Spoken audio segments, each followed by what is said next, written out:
നമസ്കാരം.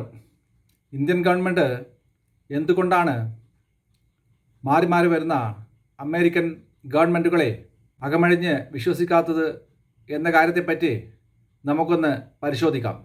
അമേരിക്കയുടെ ഇപ്പോഴത്തെ പ്രധാന ഉദ്ദേശം ഇന്ത്യ റഷ്യയെ പരിപൂർണമായി ആശ്രയിക്കുന്നതിൽ നിന്നും പരിപൂർണമായി അകറ്റി നിർത്തുക എന്നതാണ്. അതുകൂടാതെ ഇന്ത്യൻ ഗവൺമെൻറ് ഇന്ത്യൻ മിലിറ്ററിക്ക് വേണ്ടിയുള്ള അത്യാധുനിക ആയുധങ്ങളുടെ ഇറക്കുമതിക്ക് റഷ്യയെ ആശ്രയിക്കുന്നത് പരിപൂർണമായി നിർത്തലാക്കുക എന്നും കൂടിയാണ്.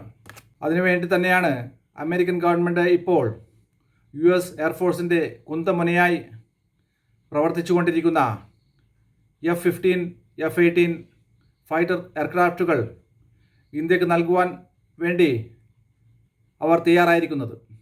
അതുകൂടാതെ അമേരിക്കൻ ഗവൺമെൻറ് പറയുന്നത് ഇന്ത്യക്ക് വേണ്ടി മാത്രം അമേരിക്ക F-21 എന്ന ഫൈറ്റർ എയർക്രാഫ്റ്റ് ഡെവലപ്പ് ചെയ്തു എന്നും ഇന്ത്യ 114 F-21 ഫൈറ്റർ എയർക്രാഫ്റ്റുകൾ അമേരിക്കയിൽ നിന്നും വാങ്ങുവാനുള്ള കരാറിൽ ഒപ്പുവെച്ചാൽ F-21 ഫൈറ്റർ എയർക്രാഫ്റ്റുകൾ ഇന്ത്യയിൽ തന്നെ നിർമ്മിക്കാൻ അവർ തയ്യാറാകും എന്നാണ്.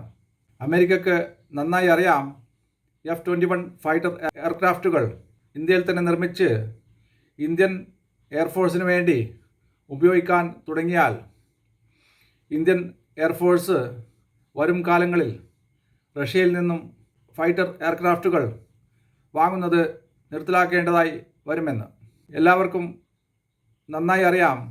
ഇന്നത്തെ ലോകത്ത് ഏറ്റവും നൂതനമായ ഫൈറ്റർ എയർക്രാഫ്റ്റുകൾ നിർമ്മിച്ച് ലോകരാജ്യങ്ങളിൽ വിതരണം ചെയ്യുന്നത് അമേരിക്ക തന്നെയാണ്. അവരുടെ അഡ്വാൻസ്ഡ് ടെക്നോളജിയെ വെല്ലാനോ മറികടക്കാനോ റഷ്യക്കോ ചൈനക്കോ ഇസ്രയേലിനോ അതുപോലെ യൂറോപ്യൻ രാജ്യങ്ങൾക്കോ ഇതുവരെ സാധിച്ചിട്ടില്ല. ഫൈറ്റർ എയർക്രാഫ്റ്റുകൾക്കും അതുപോലെ മറ്റുള്ള അഡ്വാൻസ്ഡ് മിലിറ്ററി ഉപകരണങ്ങൾക്കും ഇന്ത്യ അമേരിക്കയെ പരിപൂർണമായി ഡിപ്പെൻഡ് ചെയ്യേണ്ടി വന്നാൽ അതിൽ നിന്നുമുള്ള വരുംകാല ഭീഷണി ഇന്ത്യക്ക് നന്നായി അറിയാം. അതുകൊണ്ട് തന്നെയാണ് മുൻപ് ഇന്ത്യയുടെ പ്രധാനമന്ത്രിയായിരുന്ന രാജീവ് ഗാന്ധി ഒരിക്കൽ അമേരിക്കയുടെ മണ്ണിൽ വെച്ച് പറഞ്ഞത്, മഴയില്ലാത്തപ്പോൾ അമേരിക്കൻ ഗവൺമെൻറ് നല്ല കുടയുമായി ഇന്ത്യയെ സഹായിക്കാൻ വരുമെന്ന്. അതേസമയം ശക്തമായ മഴ പെയ്തുകൊണ്ടിരിക്കുമ്പോൾ അമേരിക്കൻ ഗവൺമെൻറ് ഇന്ത്യക്ക് അപ്പോൾ ആവശ്യമായ കുട തന്നു സഹായിക്കാതെ ഞങ്ങളെ കഷ്ടപ്പെടുത്തും എന്ന്. മുൻപ് ഇന്ത്യക്കെതിരെ അമേരിക്കൻ ഗവൺമെൻറ് ഏർപ്പെടുത്തിയ സാമ്പത്തിക സൈനിക ഉപരോധം കാരണം കൊണ്ട് തന്നെയാണ് തേജസ് എന്ന ഇന്ത്യൻ ഫൈറ്റർ എയർക്രാഫ്റ്റുകളുടെ അതിവേഗ നിർമ്മാണ പ്രക്രിയകൾക്ക് വിഘ്നം ഇന്ത്യ നേരിടേണ്ടി വന്നത്.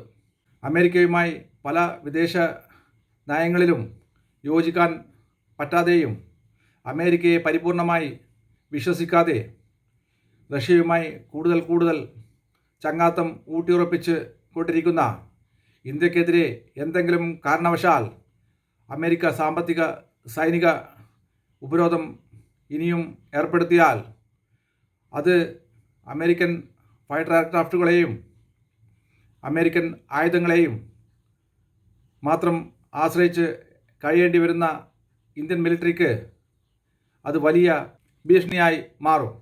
അമേരിക്കൻ ആയുധങ്ങൾ വാങ്ങിയതിനു ശേഷം അതിനുവേണ്ടിയുള്ള മെയിൻ്റനൻസും അതുപോലെ അതിനാവശ്യമായി വേണ്ടി വരുന്ന സ്പെയർ പാർട്സുകളും സപ്ലൈ ചെയ്യാതിരിക്കാൻ പോലും അമേരിക്ക എന്ന രാജ്യം മടിക്കില്ല. അതുകൊണ്ട് തന്നെയാണ് ഇന്ത്യൻ ഗവൺമെൻറ് ഇന്ത്യൻ മിലിറ്ററിക്ക് വേണ്ടിയുള്ള ആയുധങ്ങൾക്ക് വേണ്ടി ഒരു പ്രത്യേക രാജ്യത്തെ പരിപൂർണമായി ആശ്രയിക്കാതെ റഷ്യയെയും അമേരിക്കയെയും ഇസ്രയേലിനെയും യുണൈറ്റഡ് കിങ്ഡത്തെയും സൗത്ത് കൊറിയയെയും അതുപോലെ മറ്റു പല ലോകരാജ്യങ്ങളെയും ആശ്രയിച്ചു കൊണ്ടിരിക്കുന്നത്.